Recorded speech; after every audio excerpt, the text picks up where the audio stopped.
And we're back for game number 3 of the evening. Our last ADL matchup going to be Denial Esports taking on Smeagol. Also, I'm going to make sure I get this right at the behest of the request, I should say, of the viewers. Let me make sure I don't miss any. There is Guten Tag Dota fans. What was the other one? There's Guten Tag Dota fans. There was Bonjour Dota fans. There was Salve Dota fans, and one other one, but I'm not going to spend too much time. If I forgot you, don't worry. I'm going to be learning how to say greetings and salutations, Dota fans, in as many languages as I can. What more appropriate goal leading up to the International 3 than that? Anyway, I'm Aaron A.C. Chambers. Thanks again for joining us. No matter what corner of the globe you happen to call home, it's our good pleasure to have you as a part of our broadcast. The ending game of the day. We will be back in action tomorrow at 4 p.m. Pacific Standard Time and 7 p.m. Eastern Daylight Time, which makes it 2, 3 in the morning Central European Time. I don't know. This is not your league. You just show up. It's for the Americans, right? Anyway, speaking of Americans, I got one of my favorite ones on the line with me to co-cast. It's going to be Beatiz of EG fame. Beatiz, my friend, you're coming off a win. Look damn good in game number 2. 5 seconds. Yep, things went according to plan. Able to win the game pretty quickly. Yeah, it was always a good feeling. It was an interesting tri-lane with Bambo heading the tree and protector with the Keeper of the Light you were handling as well. And there were a few comments. Everyone especially liked your ending build, 6 Iron Branches. Get good. I mean, 6 GG Branches. That's good enough for 6 wins, right? Yeah, just 6 branches signifies it was a good game. Anyway, Denial Esports was in action earlier today. Unfortunately, Eosin and company came up short against their opponents, which were Arctic. There we go. Arctic, the team that you beat in game number 2, this time facing another North American squad in Smeagol. Now, we talked a bit about Denial. Eosin, probably the biggest name on that team. If you follow the North American Dota scene, he was a name that even I knew, and granted, outside of the, I just spend so much time doing the D2L and, everything else with the big names that I really, and again, one reason I was happy to jump on board the ADL when I was offered the chance is to get reacquainted with the up-and-coming teams and the up-and-coming talent here in North America and South America. But Eosin has had some success. Eosin Plus 4, originally the name of a team he was on. They had some success in the defense qualifiers and the Star Ladder qualifiers. Never really had that breakout moment. They're going to be looking to be one of many teams to have that moment here in the ADL. Now, Smeagol, I know nothing about them. Do you? Yes, I do. Okay. Taku and their stand-in AEI owned you. Mm-hmm. I actually played with them on my first Dota 2 team. Oh, wow. Way back at the start of beta. They were on GDT. That was also with Sneaking and Way Too Sexy, by the way. Mm-hmm. Taku's a very experienced player coming from Dota 1, who's played in a lot of tournaments. He's a good captain for this team. They also have Hasu, which I believe is Smeagol, who used to be on CLG with Loda. Yeah, I know Smeagol. Way back when. Yep. And as far as On the Clouds and Peachy go, they're newer up-and-coming players that have been playing in in-house leagues, in the IXDL and whatnot. Shout out to IX Mike for making his own client and having an awesome in-house league, by the way. That is awesome, by the way. That's a great shout-out to give. I love the IXDL. I have yet to play in it. I'm right on that. I think they have the IXDL Open, which has no prerequisites, and they have the other one, which does have a prereq. But anyway, I do want to say one thing about On the Clouds. That is just like the perfect gamer name. Like that is so a pro gamer name. It's just like there are just some names. Like Beatiz is good. Beatiz is very personal. Like my online tag is very personal. It's phonetic spelling of my initials. But sometimes there's just that perfect esports name, like Boxer in StarCraft, and like Burning for Dota, and On the Clouds is right in that same upper echelon. So he's already a little bit off to a good start in his burgeoning Dota career. How about we actually talk about the game in front of us? We're going to have the bands of Mag and Nakes taken out by Denial. No EO or Bad Rider, courtesy of Smeagol. Lone Druid and Keeper of the Light going to wind up on the same team for Denial Esports. Smeagol getting some pretty high tier. You can't call the Brewer support necessarily, but with Clockwork and Shadow Demon, that's a hell of a lot of ways to lock down one target. Yeah. The Shadow Demon pick doesn't really surprise me too much. That's something that anyone that watched the G1 League will be able to tell you that the Chinese teams in the Eastern scene, they heavily prioritize Shadow Demon in their drafts and first pick it quite often. Yep. As far as the Brewmaster and Clockwork is another high tier pick that's just such a good hero. Cogs have a massive impact in team fights. Oh yeah. Despite not having farm or not having the most levels, cogs are just an amazing ability, and the hook initiation is just also really, really good. Yep. Plus rockets are really versatile. Yep. As far as Brewmaster goes, they picked him up, I want to say, as a counter to Lone Druid. That's why they grabbed him so early. Mm-hmm. When you have Drunken Haze, his second ability, cast on a Spirit Bear, it's going to have a lot of mischance, slow down their push, and force Bear into buying an MKB way earlier than he would want to. Right. And also with Brewmaster's ultimate, you can just toss that bear in the air. Yep. That's a throwback to the International, too. I remember on the big stage in Seattle, anytime you saw a Lone Druid, Brewmaster was very commonly, and that was back when you'd even see Brewmaster banned down in the first set of bans sometimes. He was a very common counter pick for all the reasons you just named. Drunken Haze works extremely well, and his ulti in particular, being able to rock the Druid, lock him down while the bear's tossed in the air, and just pick the Druid off and take him completely out of the fight, quite literally, makes a huge difference. The Clockwork, I'll tell you what I love so much about Clockwork, and you touched on all that he does well. His reach is immense to begin with. I mean, it is like, is Hook the longest? I mean, other than Global, I mean, so far as skills that actually have a limit on them in terms of range, it has to be the longest in the game, correct? You put me on the spot here with spell knowledge. I think it is, man. I mean, like... It very well could be. Because, I mean, but anyway, that's just... Especially at rank 3, yeah. Yeah, so, but anyway, aside from that, one thing I love about it... Sorry. Go ahead. One thing I want to touch on before we get into Denial's draft yep. is the Brewmaster pickup and why he's faded out since TI2. Teams have gotten really adept at punishing teams with Brewmaster early on. Yep. His ult at rank 1 is a 3-minute cooldown, and that is so long. So if you use that Brewmaster ult, the team with Brewmaster will win that team fight 9 times out of 10, unless they mess something up. Maybe get a tower out of it. Then in those 3 minutes that it's on cooldown, you're going to get pushed and you're going to lose towers because you can't really fight without his ultimate. Yep. And we've even started to see teams, that's a good point to make. Brewmaster still gets some situational play here and there. For a little while, there were some players that were experimenting with him off in the long lane.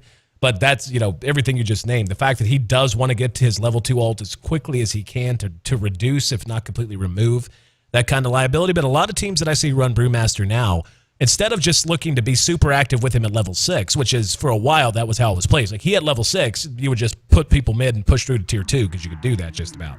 But now you'll see teams just want to extend the laning phase. Keep the laning phase together. Let the Brew sit mid, farm up the items that he wants, usually a Blink Dagger just because of how good his initiation actually is with the Blink Clap and then Split.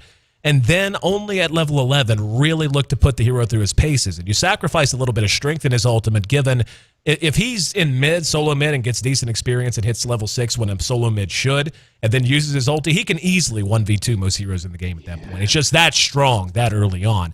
And even though you lose that, you do gain that stability of not having that gigantically long cooldown. And wow, these picks are flying out quick now. To go over Denial's draft real quick, the Lone Druid and Juggernaut combo was first seen at G League, once again, by LGD Int versus IG. And it's just a really strong core duo for pushing in. Cuddle as a support with this, that'll help them out if they're getting split pushed. They can just have one of their 2 carries go farm the wave, then port them back in for their 5-man push. And the Rubik Aura, in particular, is amazing in lowering the magic damage that you take, and he can also potentially spell steal Brewmaster's ultimate. And if you ever get that, that is huge. Oh, yeah. Because of everything we just talked about with Brewmaster, getting that for yourself is amazing. So whoever plays this Rubik is going to have to pull out a stellar performance here. We're going to see Smeagol round out their lineup with Alina. We've been kind of talking metagame. Let's actually talk about how these heroes are going to work together. Smeagol, you could say they have some AoE, just a little bit, with the Brewmaster, Blink Clap, and ulti, of course, the burn damage from his fire aspect, Clockwork with Cogs, and Rocket Flare, Gyrocopter. The name of the game is AoE, be it physical damage from Flak Cannon or the magic damage that comes out in heaps from Call Down and from Rocket Barrage. Lina, Light Strike Array, Dragon Slave. That's going to be a team. I mean, I see this lineup that Smeagol has, and on Denial, I'm going, yep, BKBs need to come out. But the trouble is, Juggernaut and Druid, I mean, Juggernaut more so than Druid, but Druid in particular just is not a BKB hero. He just is not a hero who does that.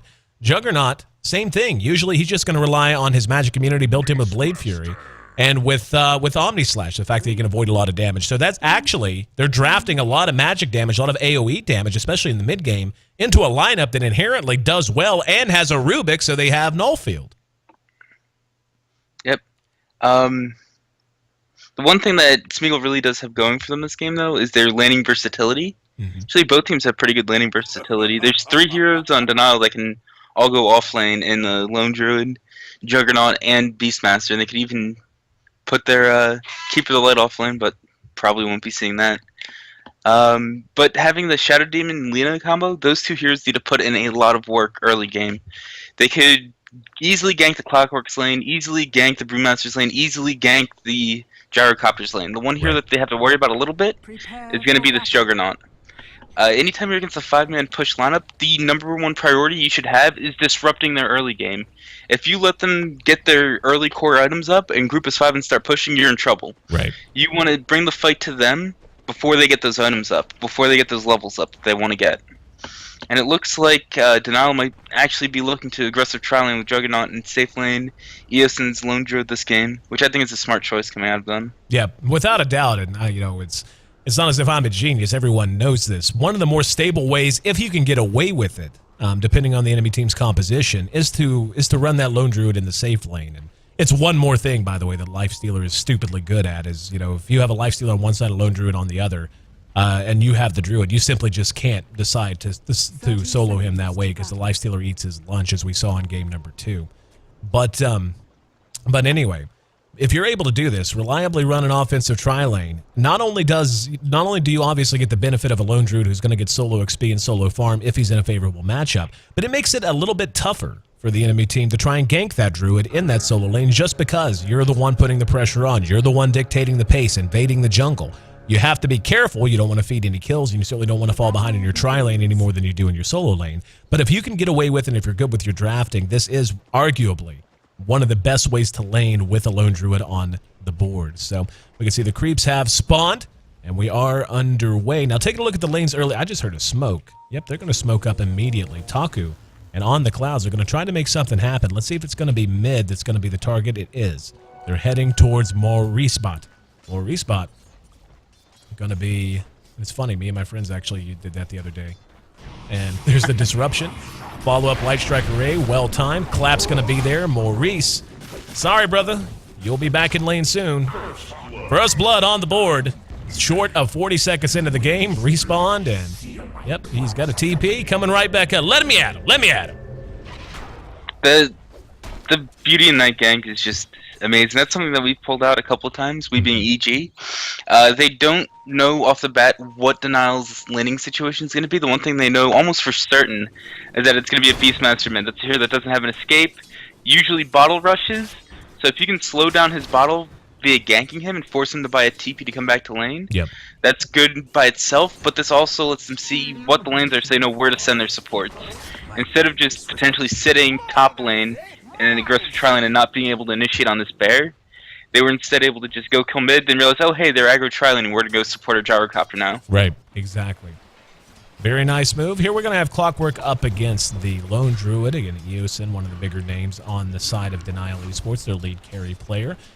Now, this is the only thing that worries me about this. Eosyn should do fine. I mean, so long as he does his job, his mechanics are tight, he'll find his farm. He'll do just great in that situation. Clock, he's going to take some harassment. He'll be okay, though. But more than anything, he's going to get experience. And how many times, Beat, have we seen a Clockwork who gets ahead, even if it's not necessarily in gold, just gets ahead in terms of levels of the rest of the map, then lands 1 or 2 good hooks, makes himself a part of 1 or 2 kills, gets up a couple of items, and all of a sudden the Clockwork's able to dominate the entire mid-game.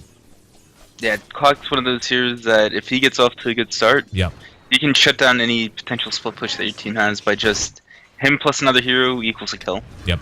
And one of the other side of that coin, and one reason Clock has seen a major resurgence, and it's funny, I have a good friend of mine who, if I'm not mistaken, is actually tuned in, so he's about to get a shout out on his stream. What's up, B-Rob, Dr. Rob? When he first started playing Dota, he loved the Clockwork quite a bit, and then Clockwork fell off. Me and my group of friends we play with and so on, we didn't pick him a lot, but he was always a proponent. It's like, hey man, Clock's a terror. Clock is a pain, and he always wanted to get back into playing him, and sure enough, Didn't take long for the clock to make a major resurgence, and now even first pick, first ban by a number of squads. And a big part of that, my roundabout way of getting to this point, is that even if he doesn't have a good start, he's still very effective just because of the strength of Cogs and Hook. Obviously, he needs to get to 6 at a decent time. But that's what makes the hero so strong. If he gets too far ahead, he can just dominate a game. If he gets way behind, he can still be a value. Yep. A couple of things to go over real quick is there was a good counter ward coming out from Team Smeagol, which gives them the ability to pull, and they're going to pull ahead in experience on this bottom lane. And the other big thing is they're able to create some safe space for Gyrocopter to farm. Because against this Rubik plus Juggernaut, he has to be a little bit careful, and the Shadow Demon's right behind him. Right. Because he could get blown up pretty easily. Being able to pull just gets their supports money, gets their supports a level advantage, gives their carry level advantage, so they're doing everything right in this tri-lane right now. Another thing to go over just in terms of the game is this Brewmaster is going to have a really important role in these team fights, not just because he's Brewmaster, but because he also has to use his air wind aspect, whichever one it's called, to toss up the Spirit Bearer, and he also has to use that one to kill the healing ward ASAP. Anytime you see a Juggernaut, you look to see if the other team has any summons to be able to kill that healing ward at the start of a fight. They don't. They're just going to have to be killing at the start of team fights using the air aspect most likely. Very good point. You know, and that's one, all the times I casted a Brewmaster, nobody's made that point. The fact that summons are a great way to deal with the healing wards, and now Eosin and Hasu doing a little trading in the pain up here. Hasu eating some damage, Bear's right on his tail. Should be able to make it away. One last auto attack, not enough as a stout shield. Gets a little bit of damage mitigation. Still remains 1-0. Very quiet early game, 4.5 minutes in. Not a whole lot happening across the map. Now here's a question, and this plays into actually, we both just missed a solo kill from Brewmaster onto the Beastmaster. He didn't even use his ult. The Brewmaster was bottle crowing, I want to say. Yeah, he was bottle crowing, and he just got a little bit out of position, a little bit greedy, while bottle crowing paid the price and died for it. There's a disruption. They're going to go for it. And a lot of damage being done. Rubik will end up dropping. They may trade one back, though. Blade Fury doing good damage. Shadow, no. Actually turned around. Probably a good call, given Lina did have mana for a Light Striker ring. But, yeah, that was a little helter-skelter on both sides, actually. And the Gyro actually wasted quite a bit of Rocket Barrage just trying to get into position there. But nonetheless, it's 3-0, and Smeagol looking pretty good against Denial. Now, the question I was going to ask, and it's becoming quickly irrelevant just because Smeagol's pulling ahead in other ways, is talking to Loda whenever I was doing my G1 cast with him. He talked a lot about how, you know, whenever you talk about defensive tri-lanes against offensive tri-lanes, the perception is that it's always best to stack in the pool. But he mentioned that in a lot of cases, it's actually better to just flash farm if you have a hero like a Gyro or even a Luna if you want to put an early point into Glaives, and just shove that defense or that offensive tri-lane back under their own tower because of how damning it is in terms of their usefulness and their experience game when they're all three bottled up in that one little choke. Yep, that is an option that you do have. And this game, I think, now that Smeagol does have that experience advantage, they're better off playing it back because they can actually look for kills. Right. That they just got. But before that, they were just a little bit too afraid of the amount of sheer damage that can come out from Denial. Even if the disruption's there, Coddle can save his Illuminate, not the Coddle Blast, the Illuminate. There you go. Well to done. time it with the disruption, so he can still get the damage off. And same thing with Rubik Fade Bolting after the disruption. They still have the spin going on because it lasts for 5 seconds. Taku's gonna be roared. Caught out in the jungle. Haste Rune on more respawn. Gets himself a free kill. Wrong place, wrong time. Don't go wandering around at night, Lena, especially if you're a cute redhead. Make it 3-1. Denial finally finds themselves onto the board. A good rotation coming out of Maurice spot right there. Picking up the haste Rune, knowing that the wards just went down. And the rune ward that was actually placed by Smeagol was placed at like 30 seconds before creep spawn, so they didn't know where the rune was or which one it was. Yep. Here's going to be a disruption. They're going to get the Juggernaut, though. He is going to have the mana. There's a Rubik telekinesis as well. Decent amount of damage done by the Illuminate. But at the same time, Brewmaster's now there. He's level 8. And let's see if they want to commit here. Nope, he's going to go right back to mid. And this is exactly what we were talking about, B-Diz. They could try to commit here. Could try to take that ult, fight with an ult right there instead. Going to go back to mid and just continue to farm and get his levels. Get to level 11 where that the fact that the cooldown on your ult is so damn long. Mitigate that a little bit. Don't leave yourself open. Instead, just focus on getting the brew off to a good start instead of putting his skill set to use as early as you can. Yeah, but they also want to get the Blink Dagger up on him. He did choose to get Arcane Boots first. And this is like a player preference type of thing. Right. And also like how you plan to run the game. If you go straight Blink, you're looking to fight with that rank 1 ult. If you go Arcane Boots, usually you're going to play it a little bit slower. Maybe your team got off to a good start, but you want to get Arcane Boots up to help the team out more. And also your own mana pool so you can flash farm lanes more. Then you're going to get the Blink Dagger and look to force engagements. Taking a look at the last hits, we can see 38, 39 now. Tops on the board. Lone Druid doing quite a good job. Bruce right behind him, though, sitting at 36. And Clock hanging right in that vicinity as well. Even getting some denies here and there. He's at 31 and 5. And this is exactly what we were talking about in terms of a Clock, and actually Clock's doing a little bit better here than he has any real right to be doing. Where's his bear? I can't. He had to send the bear to the fountain to heal up. He didn't want to summon a new one, because if you summon a new one, Clockwork says, "Hey, supports." Silly just summon a new bear, then they roam up, kill him, and then he's screwed for the next minute or so. I was wondering if he was using him elsewhere. Hold on, we got a battle down in bottom. We're gonna have the gyro cleaned up. Nice fight taken there. The call down does damage. They're gonna get 2. They might get 3. On the clouds with the most perfect esports name I've ever seen in Dota. You gotta be trapped in. Oh, the Omni Slash with the mini stun interrupts the teleport, and he makes it a triple kill. So all of a sudden, Denial, who had been a sleeping giant and really coming out behind in this early laning phase, they get on the board in a big way, make up all that deficit, get a triple kill on their carry, make it 4-3. That was so huge. I see what Smeagol was going for there.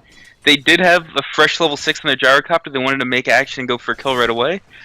But Denial caught up in levels. The first engagement, they only had a rank 1 Fade Bolt, they only had a rank 1 Illuminate. This engagement was rank 2 on both of them. Right. And they also had the rank 3 Spin going into it. And the amount of damage just was way too much for them to be able to deal with. Juggernaut hit 6 off the first 2 kills and was just able to skill up Omni Slashing and an easy last kill on the Shadow Demon. I'll tell you what I'm loving out of Smeagol. And this is, to me, is a sign of a team that's going to go far. Oh, hang on. There's going to be a roar on the Peachy. And, oh, the Light Striker Ray bailed him out. He had his ult. Went back in for the clap. That was goofy. Understand not wanting to use the ult, but just fed a kill there basically for no good reason. They're going to be able to get 1 return at the very least on the BM. Yeah, that was a little questionable there, Brew. Brew playing well up to this point. That time kind of making a little bit of a bad decision. But what I was going to say about Smeagol and what to me is an indication that they're a team who's going to go far is how active they're being with their roaming and with their rotation. A lot of times teams that aren't on that top tier level or teams that are just trying to be discovered just rely on fundamentals, want to work on mechanics and so on and so forth, get wins that way. But seeing them be active and aggressive like they are, it really bodes well for them so far as their attitude as a team, if that makes sense. Ooh, and good play coming out from Peachy to get that deny on top. Yep. One thing I'd like to see their supports doing is roaming at the top to kill this bear. Most of the time, once bear hits level 6, he's hard to kill. But 1300 HP when you have a rank 2 soul catcher, and you also have cogs which lasts for 5 seconds, you should be able to kill him with both your supports plus your clockwork. Right. So I want to definitely see them go for that kill, because the bear is the most important person to shut down on Denial's team if you want to slow their push. The Juggernaut is nice to keep at as little farm as possible, but the bear is the king of their lineup. Right now, they're beginning to feel, just as I was building them up, they feel a little spread out right now. We can see they're playing fairly defensive. I thought they were going to take your advice. It looks like they looked like they were in position to try to engage on the Usin at top, but now have withdrawn. There's 3 in mid. And let's see, they're not smoked, they're just kind of roaming. Looks like they're going to go ahead and give some emphasis to this bottom lane, perhaps. The Beastmaster Hawk is there, and I'm not sure if that's Saw on the clouds or not, but now Maurice getting some more attention. They're giving the BM up. There's a nice hook shot from Hasu. Gonna catch Maurice, prompts the TP reaction. Light Striker Ray, Laguna Blade gets the kill. Hasu bangs his way out. Omni Slash catches up. Oh, nice disruption.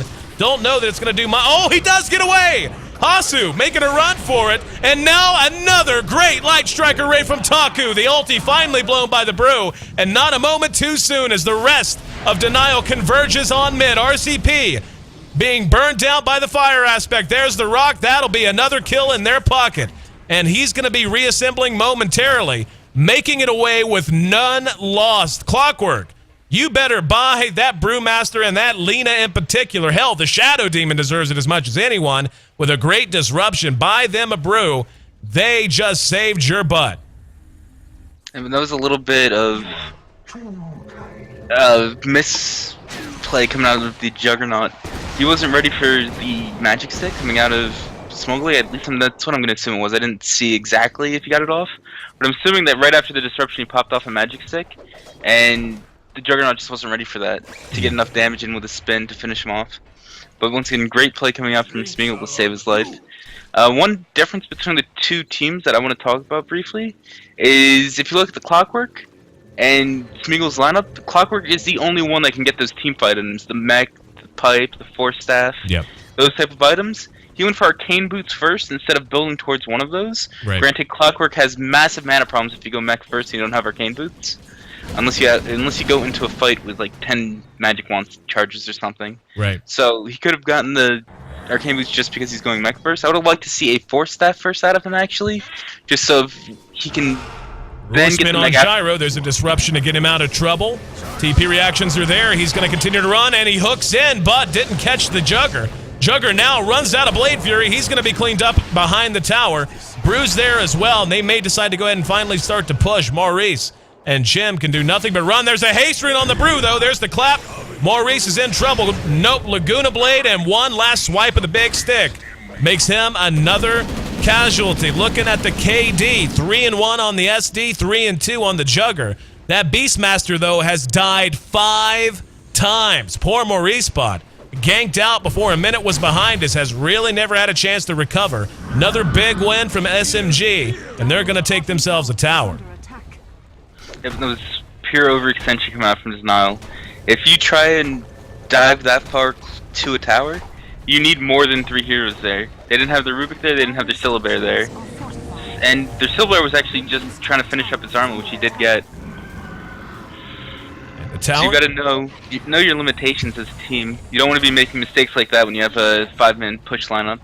Any kill they give away is hurting their chance to group as 5 and take towers down by themselves. They actually didn't manage to keep the tower up. Now maybe a little bit of counter push. Realizing, you know what? SMG's a little banged up. We got a bear that's glowing purple and ready to bang down a tower with Demolish. No reason not to. Taking a look at the net worth, we can see the Druid is in good position, so it's not as if SMG has blown them out. Denial, I mean, they've gotten some kills here and there, but for the most part, as mentioned, they've been on the Beastmaster. And it's great to kill that hero off, but I agree with you. If even one of those kills that they've gotten on the Beastmaster was instead attention given to, hold on, there's going to be a hook, catches nothing but creeps, but no, he is going to be telekinesis. There's the split, and catches a couple with the cogs. They finally go down, but he trapped the Brewmaster. Now a disruption. RCP went in with his Omni and managed to get a couple of kills, or at least contribute to them. Taku is barely going to make it out, but the Roar locks him down. However, Maurice going to drop again. Eosin and the Bear doing good work. Brewmaster reassembles just in time. He's got a full health bar. Blinding Light going to make Eosin tough to bring down. Oosh is there, but the Gyro fresh back and ready to fight again. Eosin trying to run. He's eating a lot of damage from behind. The Bear banging away. Peaches is there. Ush gets a kill. Now Eosin going to be teleported away by the Keeper. He will make it just barely. In the end, kind of a crazy fight. The tower drops, make it 11-8. SMG maintains a kill lead, but we took a look at the goal graph. We can see a big spike downwards going in favor of Denial. As Denial was grouping up for that push, AEI owned you. I see that name, I just think of AOE 2000. Yeah. AEI owned you, TP'd back to the fountain to heal up and get his mana up and be prepared for the fight. It started out really, really great for Denial despite the Brewmaster ultimate. They were able to get the tower kill, get a couple of hero kills. Then AI Undi showed up again and they turned it around. It ended up being a 3-for-3, but the tower went down in the way of Denial. I still don't think that's a bad fight for Denial though, because they just want to fight because they got the tower advantage and their Bear stayed alive despite Brewmaster ult being used. There's On the Clouds, caught out and roared. And AI owned you. He asked right before the roar came out, so I don't think that qualifies as a tactical pause. Nonetheless, Shadow Demon drops and the game is briefly paused. Once again, want to thank each and every one of you for being a part of our maiden voyage here on the ADL. I'm Aaron AC Chambers, my co-caster, Beat is Robert Tinnis of EG fame. Looks like we're going to get right back underway, but once again, hope you guys are having as much fun as we are, because I'm having a blast. 17 minutes in, they get a kill on the Shadow Demon. He's down for 20 seconds. Roshan going to be their prize. I'm sure that SMG knows what's going on. Their ability to challenge this, though, going to be in question. Somebody on Team Denial is probably going to try to block this hook just to prevent Clockwork from stealing the Aegis. Yep, Clockwork's actually just going to initiate red into mid. Keeper of the Light caught with the hooks. They're going to be able to blow him up, but Roche is actually still in decent shape, all things considered. They are going to be able to finish him out. Okay, yeah, they're just going to let it go. So they do end up getting a kill, but it costs them an Aegis. They're grouped up here in mid. They will get the mid tower. And Druid picks up the Aegis. Now there's going to be an Omni Slash on Ahasu, who's telekinesis behind his own cogs. The bear is there looking for a root, not going to find it. However, Dragon Slave, which was stolen by Rubik, helped contribute to that. The last bit of damage, one auto attack coming from that and the Juggernaut. So they get a return kill on the clock. It's 12-10. Now they have an Aegis. Now, you know, it just occurs to me, is Druid really the one to put the Aegis on at this level? Or perhaps would they be better served, have been better served putting it on someone like even a Rubik? I don't think that putting on a Rubik is or not a idea. Rubik, excuse me. But Keeper of the Light. Juggernaut. Keeper of the Light's what I meant. Keeper of the Light, that's still, if you get caught out on that hero and die, that's your own fault. Right. You should not be getting caught out on that hero. When he got caught out on mid, they're pretty much fine with that. Clockwork had a chance to instead hook into the Roche pit and start a fight there, maybe try to get an Aegis steal. Instead, Smeagol made the smart choice, in my opinion. They got a free kill on a Coddle, they got a tower. The one thing they didn't need to give away in that exchange for Roche was the Clockwork's life. Right. He really needs to try and get some item progression going, because like I said before, he is the one to get teamfight items for them. Right. Team Denial is closing in on the mech. They actually have it right now on their Beastmaster, despite him having 6 deaths now. They need to get a mech or something on Smeagol. And they're going to engage back on the Keeper. He's blown up immediately. Looks like, Maurice and Oosh are beginning to rush down mid. Thought better of it, though. 20 minutes in, 23 kills on the board. A bit more active than the other games today. And looks like, they're just going to go ahead and try to push in. In the meantime, Eosin with the bear. Split pushing here. He's already got himself on the way to a basher with a javelin. He's split pushing that top tier 2. And SMG trying to trade it away with the mid tier 2. Tower does drop, and Eosin may just keep pushing. Is he going to TP in? Yeah, I think that was him. Nope, never mind. That was the Keeper, actually. So he's going to stay in lane. And that's going to be enough to force them back. So, flat out good trade going the way of Denial that time. Yep, they've got Coddle. They've got another long-range, or 2 long-range nukes in Rubik, because he also has Dragon Slave right now. And they also have Beastmaster Axes, so just a smart play coming out from them. They didn't TP him back, or TP Eosin back early. They just said, hey, we're going to get this tower for free, and we can definitely defend this. And when you don't have a mech or a pipe, and you're playing against a Coddle, you're going to have problems pushing. The experience? Just the nature of the hero. The experience just about dead even, sitting right on that 0 line. The gold moving up to about 2,500. Nice little ancient stack going to be taken by RCP. He is going to be getting himself a Yasha. Picked up the Blade of Alacrity.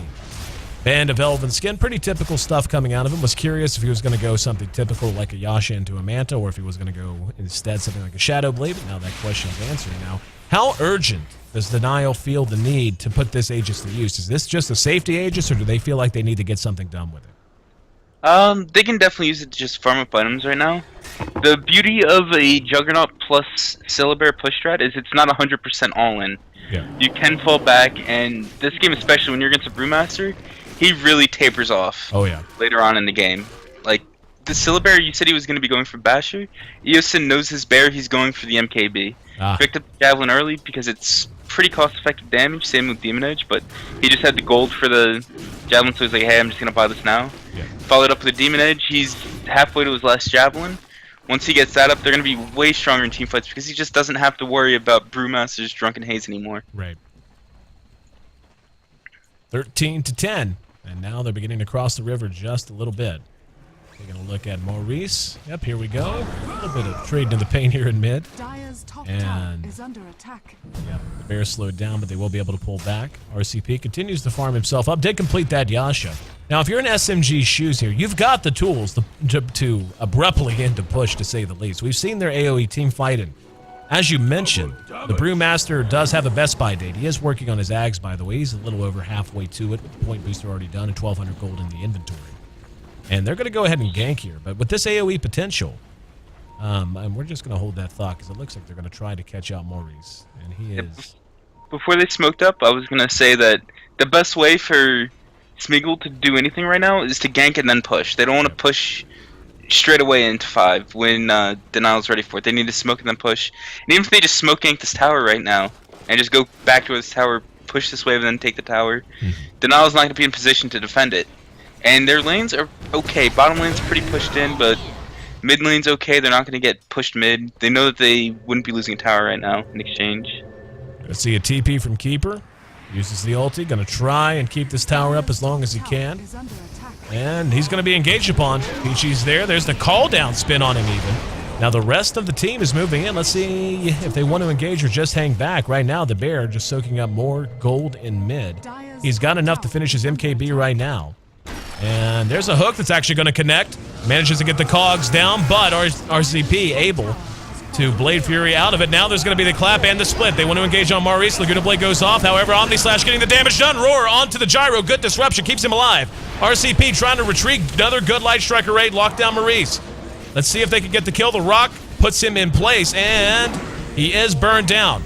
Bear tossed into the air by the storm aspect as anticipated. Eosin now on the run. Trying to just wait for the Bear to get back to the ground. Illuminate will do good damage. Otaku eats all of it, as does On the Clouds. So the teams retreat to their respective corners. And the Beastmaster, the one that was lost there. So some very good support play in that fight on both sides. At the start of the play, when they were smoking around, they placed the ward behind the tower. Excellent ward. That's what gave them the free coddle. They had that vision, though, so it's a little weird to me that Gyro dropped a call down.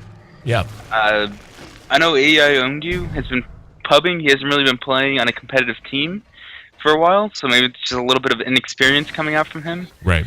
Then in the team fight, the reason why Denial was able to stay alive so long and only really lose was the Beastmaster was because the healing ward was down for a solid 5 seconds before it got killed, and it was actually Taku who got the auto attack off to kill it. Yep. That healing ward is so important to kill when it's ranked 4 because those healers just heal up so fast. And they also had a mechanism, which is an advantage that they have.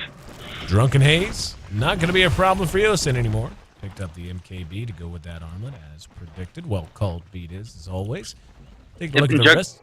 Go ahead. I'm sorry to cut you off, but Juggernaut's also working towards a Manta style. That's going to be his way to deal with Drunken Haze aside from just having to spin to take it off. Yep. And take a look at the other supports. Taku, I think, has been maybe the best player of this game. His Light Striker rays have been on point. And, you know, Lena, she's pretty much just a do damage and try to stay alive kind of a hero. Laguna Blade just a point and click hero, so on and so forth. But well shot Light Striker rays can really turn a fight. We've seen him put that to use excellently throughout this game. We're going to see Denial now begin pushing the tier 2 mid. They're in position if they want to defend it. However, Brewmaster still doesn't have his ulti. The cooldown even at level 2. It's just about to be level 3, and his Ags will be done very, very soon. He's about 500 gold away from it now, and not even that. 300 gold away even. And oh, Hasu got rooted. Continuing to eat a lot of damage. Light Striker Ray does stun the Bear, but yeah, Hasu really, really came close to getting picked off there. Oh, and the last spot that I didn't mention, it's his talk related with Light Striker Ray. After they hooked into the jug, he spun immediately.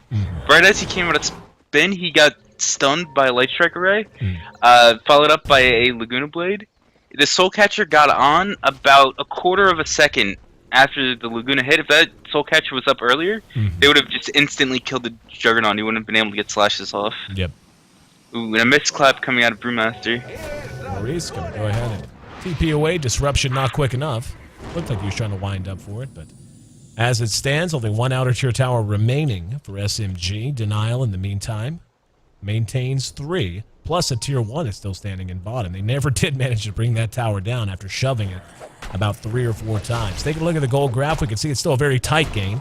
Plus 1,000 going the way of Denial Esports as of right now. The experience actually in favor of SMG, however. The net worth, though, beginning to feel a little bit of a gulf between the Lone Druid and the Gyro. Speaking of the Gyro, I haven't talked a whole lot about his items. He's actually opted to skip Magic Immunity entirely. He's picked up drums, Yasha, and he will be grabbing some kind of a damage item now. And this is This is very much an Owie 2000 kind of a build. This is the kind of stuff he likes to do. Just don't worry about the magic community. Just do your damage and rely on your teammates to keep you alive.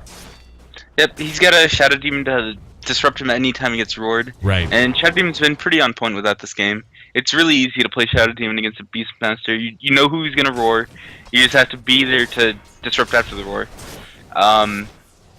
His item build, I think, was really good because he knew that they were going to be under a lot of pressure early game. He needed to get early games to be able to fight, and that is going Phase Drum. He also had an Aquila at some point. He sold that when he picked up his Demon Edge. And he also got a Yashi, so that's just cost-effective damage. Looks like Taku's going to be getting himself 4 staff. Perhaps he's got the Staff of Wizardry. He could just be going for an Axe. He's already got the Ghost Scepter up, so he's already feeling fairly survivable. That does belong to Taku, so it will be a 4 staff. And, yeah, again, if I had to pick an MVP just from a pure playmaking standpoint, I'd have to give it to Taku. I feel like he has really been a difference maker for SMG and continuing to be one, even as the game now stretches towards 30 minutes in. On the other side, as you mentioned, the Yashi's got enough for his ultimate orb, and it will be almost certainly a Manta coming out before too terribly long.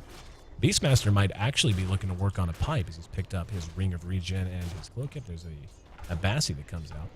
Maybe he's actually looking to pick up a Bloods, yep. So Edison doesn't have to. Yep. Right now, Roche has been up for about a minute, and neither team is really postured to do anything.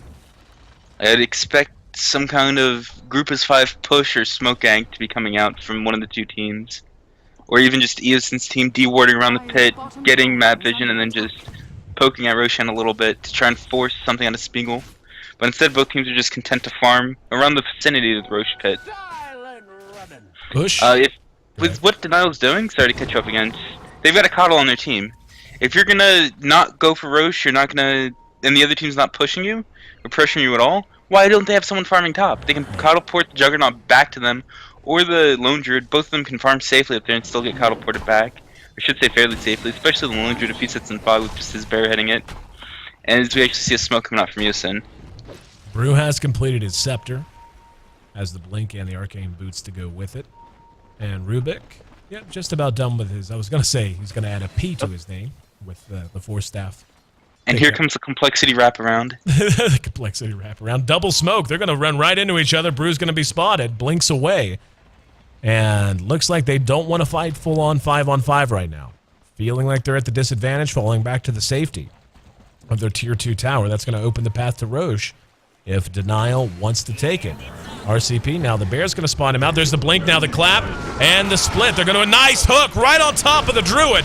He's locked down, needs the Laguna Blade as well, just being chewed to pieces inside those cogs. Call down in the best possible spot it could have been. And SMG going to take an excellent win, recognizing the team, their opponents were retreating across a very narrow choke and just went for it. Brew with the clap, split initiation, and a well-shot hook from Hasu. Gets the job done, frees up the Roche pit. With Beastmaster and Lone Druid down, no way to contend it. SMG, all of a sudden, has this game in their hands as we roll past 30 minutes.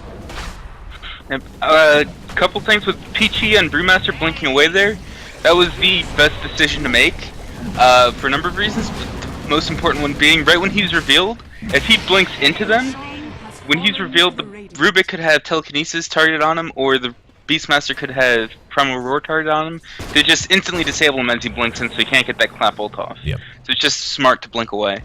Then the initiation coming out of Hasu, when they were on that narrow choke, it's just knowing the strength of your team versus your opponents. When you have cogs on that, they can't fight you. And the Beastmaster was forced to roar a Clockwork. And that's the last target that he wants to roar. You're better off roaring a Shadow Demon than roaring the Clockwork. Very well stated, my friend. Very well stated. And I'll tell you, the timing of that could not have been better. With Brew having finished his Scepter, he's only going to have to wait another 50 seconds to be able to fight again. And the MKB, done on AEI owns you.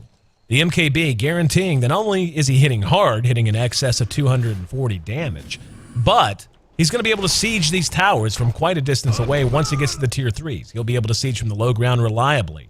And with a Yasha already in his inventory, a Manta should be, honestly, he could have a Manta right now if he wanted it. And that alone means that all of a sudden they can put Denial back in the back inside the fortress, so to speak. Make them play back on the back foot. With AI Only not going for a BKB build, instead of him getting a Manta, I'm fully expecting a Satanic to come out from him and follow that up with a Butterfly. He's going to buy. It's probably nope. Yep. There's a Dominator. Okay. Because right now with the lockdown coming out of Denial, he's gonna get roared. Disruption's gonna come from this Shadow Demon. Then after that, if he's taking damage, you can just pop the Satanic and go to town. Right. And they're grouping up. Looks like they're going to go ahead and start pushing down bottom. And, I mean, at this point, you're looking at Denial's lineup. The Druid is still in good shape net worth-wise. He has been eclipsed by the Gyrocopter, however. One good thing they do have going for them, though, is going to be Blinding Light. This is that stage of the game where Blinding Light is going to have a big influence. They have to get it off at the right time, and when it's off, they have to take advantage of the fact that Gyro's not going to be doing as much damage. He'll still be doing some. It's not 100% miss percentage, but it is quite... He's not going to miss the MKB. Oh, yeah, that's right. Good point.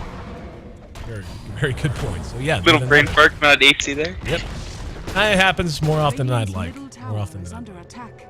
I was actually, for whatever reason, I was focused in on the wrong thing. The Druid has one as well, and the Bear, speaking of, going to eat a nasty Laguna Blade right in the face.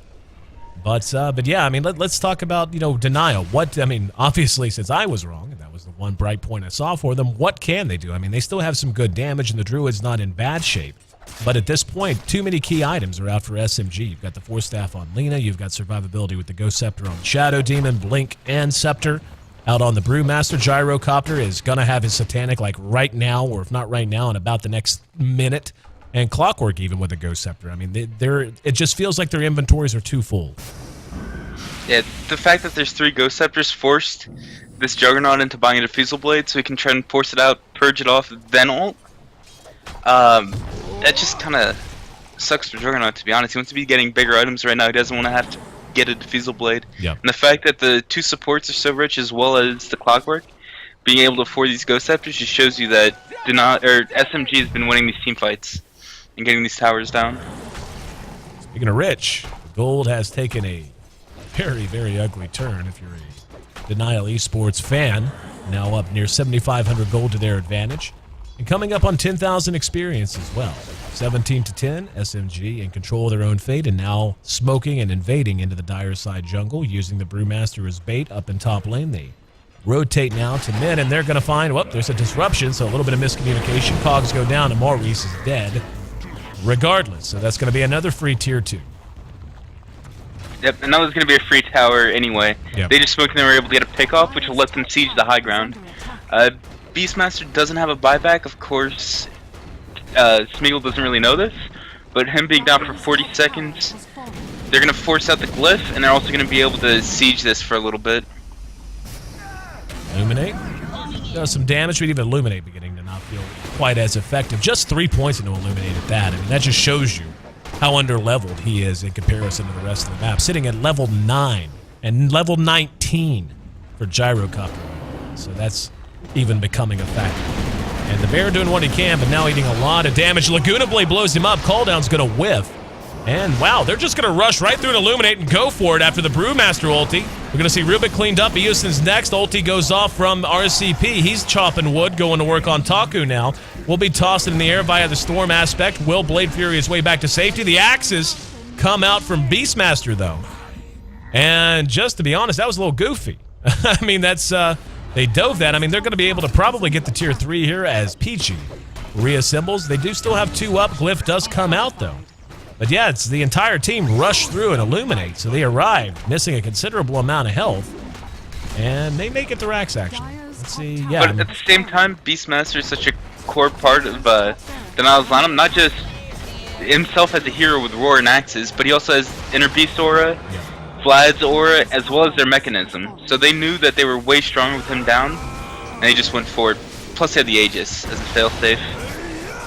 Peachy will be diffused by RCP. Purged, I guess. Nonetheless, they do get a set of melee racks, so a Denial already down, and now just about 10,000 gold down, probably more when it updates. The experience up into the 5-figure range as well. And any hope of a comeback now going to have to be accomplished with 1 set of racks missing. Yeah, but right now, this is the first time Denial's really looked aggressive in my opinion. They've been playing a lot of reactionary Dota, seeing what Smeagol's doing and then reacting to it. Right now they're just trying to make something happen for themselves. They know that they're in a hole and they need to make something happen, so they're going for it. They still have 25 seconds before Eosin on this bear has an actual spirit bear, so they're going to have to wait for that. And he's going to have to be careful with his bear. He doesn't have an AC on it. He is playing against the Shadow Demon with rank 4 Soul Catcher, so he could definitely kill that off. Kind of hanging around the Dire Side Secret Shop right now, hoping to catch someone napping. They may have a chance to catch the gyro. Yep, there we go. Telekinesis there. And some right-click damage, and there's the defuse. The purge. Damage is being done nonetheless. They're going to just about get Maurice. There's the blinding light, but it doesn't matter. Disruption buys him some time. There's a hook into the low ground that gets a kill. Now he's back out and going to be Omni Slash to death. The bear looking big, as that's another BKB on a bear. Second one I've seen this week. And Eosin now being focused out, but gets a root on the clouds. Gyro's bought back. Hasu in a bit of trouble, drops the cogs. Peachy's there, has his ulti if he wants to spend it. Mana leak causing some problems for the Clockwork. Does manage to outrun it, though. Gyro's back up. Brew again with the ulti, but looks like Hasu just going to be left to his fate. So a very nice find for Denial Esports after losing their racks. Big-ass creep wave up there, but nonetheless, they managed to get some work done down here in bottom lane. Yep, and a big thing in why they were able to kill the gyro so fast, Diffusal Blade on the Juggernaut. He was able to purge off the Satanic's bonus lifesteal, and then his team wasn't able to get there in time. He just died, despite Roar being on cooldown. Talk about this bear with a BKB. It's actually really funny. First week of D2L broadcasts, Milk and I were doing a cast together and talking about the viability of having a BKB on a bear. And he said, it never will happen. Hang on, there's going to be a split after a blink initiation. Maurice going to be rocked right off. Taku's there, follows it up. There's an easy kill. Let's see if they want to pursue it out even more. Couple left in the lane. Those are supports. Eosin's there. Eosin actually in bad position. Going to be force-staffed out. Call down doing good damage, and he's low. He will be cleaned back up. So that's 2 down. It looks like Oosh will be able to make it away. Not so lucky for the Keeper of the Light. That's 3 down. And Roshan going to be back up in about 90 seconds. So looks like SMG just got back everything that they had given away. Eosin is pissed right now. The Keeper of the Light just brought him into not just only a bad fight, but a terrible position in a bad fight. Because Keeper of the Light earlier bought back uselessly, and he's just had 0 item progression this game. He's been picked off a couple of times. He hasn't really been farming that much at all. He's got no mobility items. He has none of that force staff. So Eosin was just dragged into feed basically by his teammate, and that's going to be another Rax potentially. Looks like it's going to be a GG actually. I was wondering how the Druid got there. I knew he shouldn't have been there. Then he was. There's a hook that's going to be off the mark. Taku clamming things up for Hasu. But nonetheless, this game looking like it may be reaching its conclusion. Top ranged Rax will be cleaned up. Are they seriously not going to finish that Rax? Yeah. Anyway, Hasu drops. They don't want to overextend right now. Right now, though, I mean, their lead is so big. 10,000 with 2 Rax down. They don't have a gyrocopter buyback. Roshan's about to spawn, so if they stayed and lost the fight, that would have been that EG throw that everyone's known to come and love, unless you're me. Or I should say, unless you're our team, then you just hate it. But back to the topic of BKB on Bear. The reason why Admiral Bulldog bought a BKB on his Bear against DK was he could not break the base. He couldn't siege with the Bear because DK was so amazing at defending their base and just killing off his Bear really quick. When he got that BKB on his Bear, he was just able to siege for 10 seconds, back out. Up, as you see an initiation. Hook on to Maurice. Cogs go down. He's already getting blown up. Gets the roar off just in time. Got on the clouds, but nothing else. Roche going to be pulled out of his pit. Still sitting very near full health. And AEI with his team running Denial out of the pit. And we're going to have another engagement. They're going to be able to get the Bear at the very least. Was that his only resummon?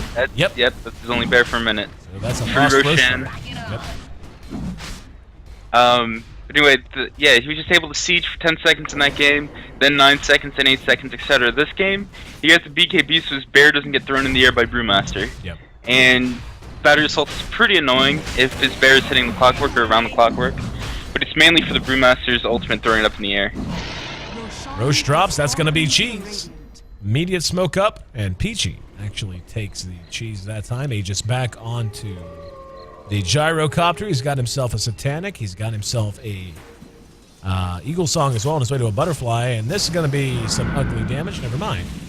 Not enough synergy there. Thought Peachy was going to be in blink range, but was not.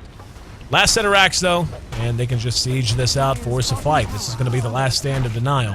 They don't have any hope in this game. They're going to have to make something happen and try to keep this racks up. Glyph's going to be used. Let's see how they want to do this. They're going to try to run him out. Ult popped, and here comes RCP. There's the telekinesis. Cogs go down. Roar on Hasu, though. And they're going to see AEI Onju immediately popping the Aegis. Cost them RCP, though, and he doesn't have an Aegis.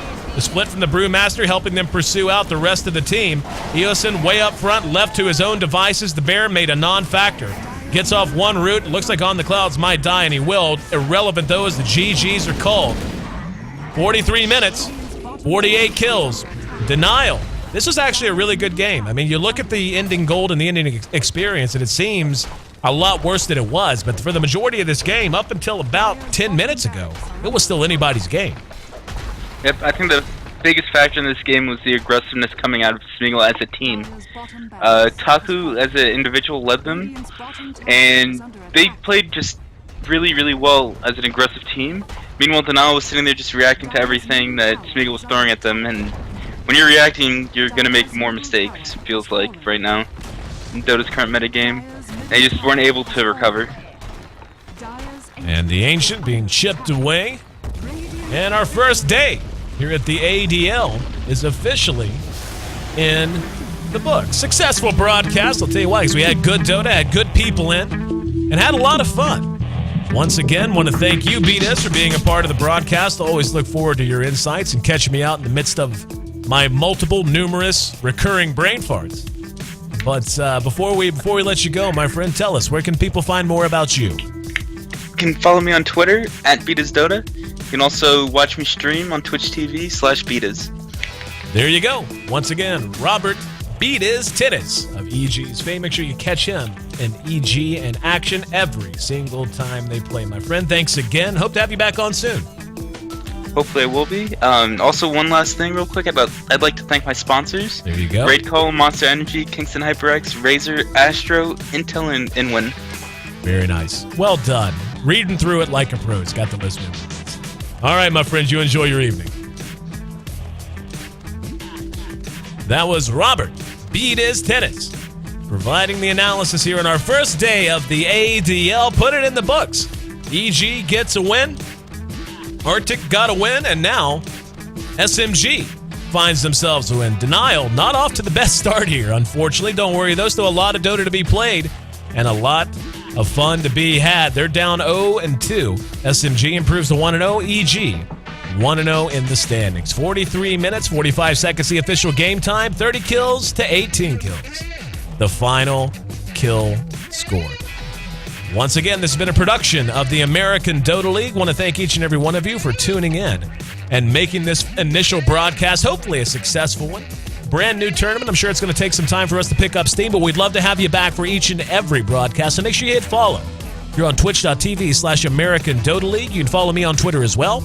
I'm @AC, @AYESEE. Find me on the various social networks, ACTV, usually when I'm under there. Facebook, Facebook.com/ACTV, YouTube.com/ACTV. We'll be back in action tomorrow with more ADL, and it's, if I'm not mistaken, I'm pretty sure the schedule goes basically like this. Tuesday, Wednesday, Thursday, going to be having a lot of fun ADL, 3 matches a day.